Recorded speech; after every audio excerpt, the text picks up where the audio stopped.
Well, none of us could figure out why Nebraska, but I guess the Strategic Air Command is there. Anyway, and when he landed, there were hundreds of people down on the tarmac when he came out of the plane, and they were clapping and laughing and celebrating like I had never seen before. And I just went, we just had a major tragedy. We just killed, at the time, we thought it was 12,000 people died. Yeah. Remember, the 3,800 figure didn't come out until later. Right. So at that time, we're thinking 12,000 people died, and I was talking to my coworker, and I said, why are they clapping and laughing? This is so surrealistic. It doesn't make any sense. Well, we found out those were Goldman Sachs people.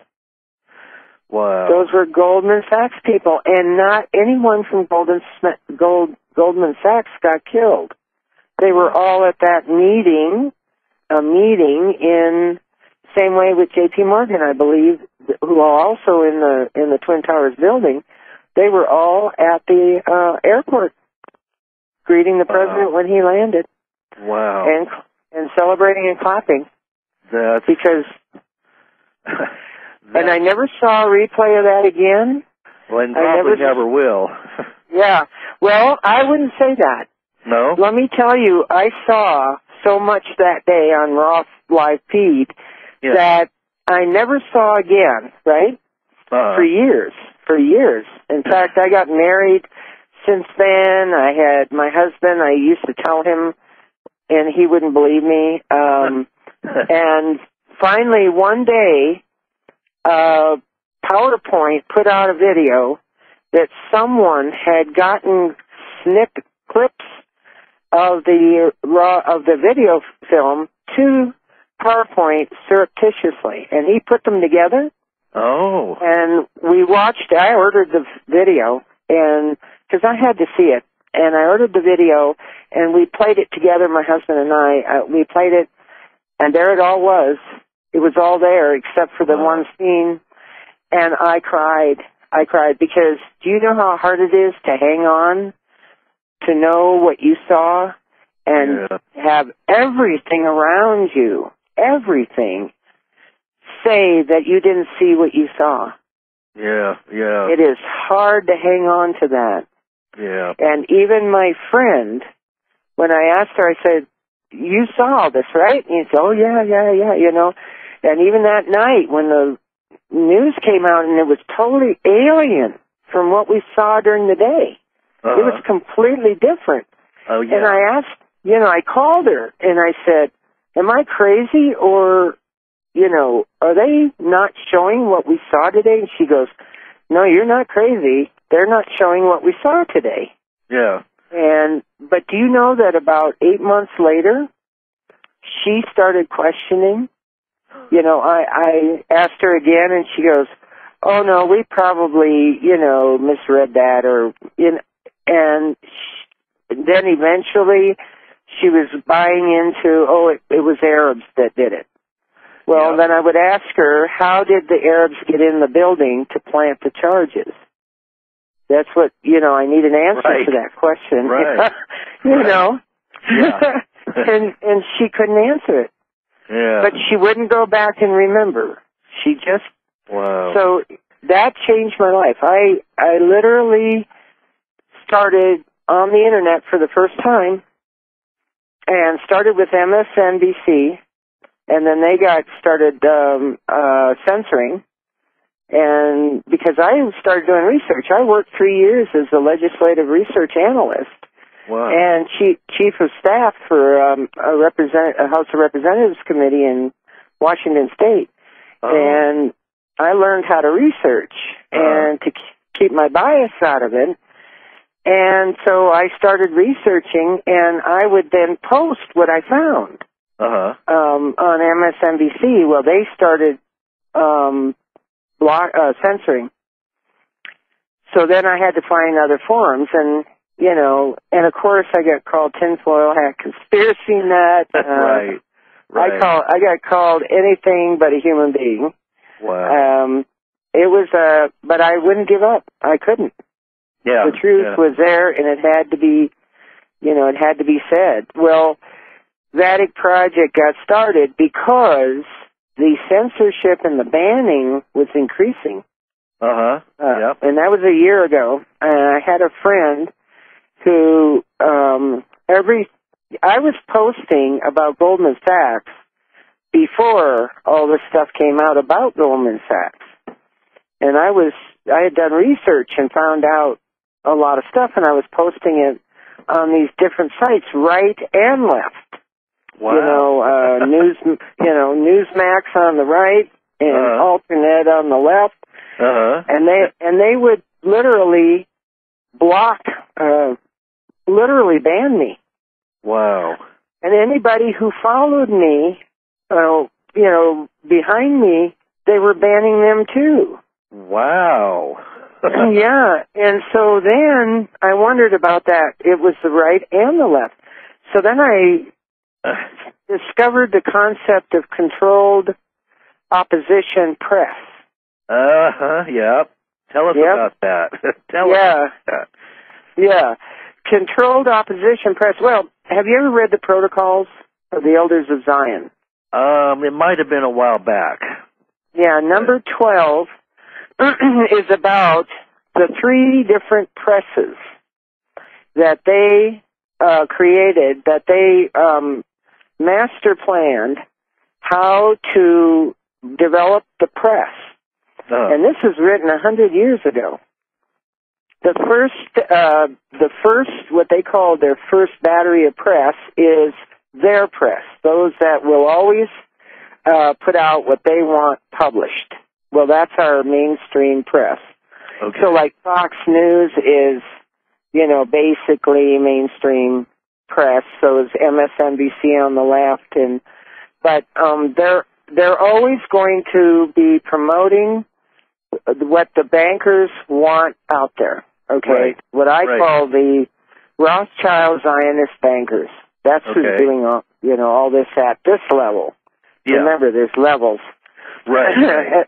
But at this level, what I call the operational level, they control the mainstream media. The mainstream media asks no questions or touches on any subject that the bankers don't want touched on. Yeah. Then there's the controlled opposition press. That means there's Democracy Now! On the left, and there's GOP's press on the right. And if they've got access to radio, television, or major publications, then they're controlled. Yeah. That means their funding comes from the neocons. There is no right and left in this country anymore except at the grassroots level. Yep. There is no right and left.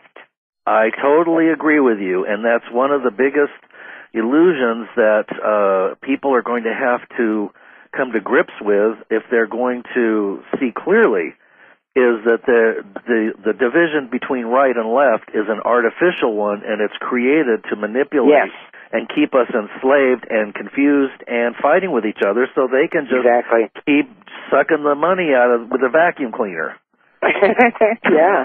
In fact, they use that tactic in Iraq. They still use it. The military-industrial complex. They're making a bundle, and then they sell weapons to the other side on top of it. I mean, it's just it's a bottomless pit of corruption and greed and horrors. Or am I wrong? No, you're right. But unfortunately, the worst part of it is what they do to the population in breeding distrust. So, like, for instance, I have on my blog tons of examples of how we got caught funding the Taliban. We got caught funding Israel, and Mossad and the CIA are paying the Taliban to do what they do so that we can go and say how bad it is and how we have to increase our troops and we have to do this and that. Right. Right. And then they do the same thing. They've done the same thing in Afghanistan, and they're now doing the same thing in Pakistan. Okay. Yeah, so what the whole philosophy, it's a Rumsfeld Defense Department philosophy about how to conduct war. If you can create destabilization and pit one part of the population against the other, you save a ton of money because you get them to kill each other off. Yeah, yeah. And then all you have to do is clean up. Right. And that's basically what's happened in Iraq. Clean up, meaning literally clean up. Yeah, literally, yeah. Get the Hoover out and suck the money out of their economy.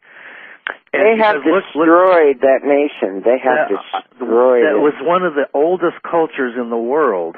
And what has been done over there is a beyond... an abomination. Yes, it is. It is. And the sad thing is that we're so easily manipulated by the Patriot card and all of these things that were used in Nazi Germany, like homeland, fatherland, homeland security. Yeah. Well, right. What's his face? The guy who used to run Homeland Security is the one who owns the companies that's selling those X-ray scanners to the airports. Yeah. So I mean, these people, and Rumsfeld owns the company that, or is on the board of the company that sells the thing that's supposed to cure the bird flu.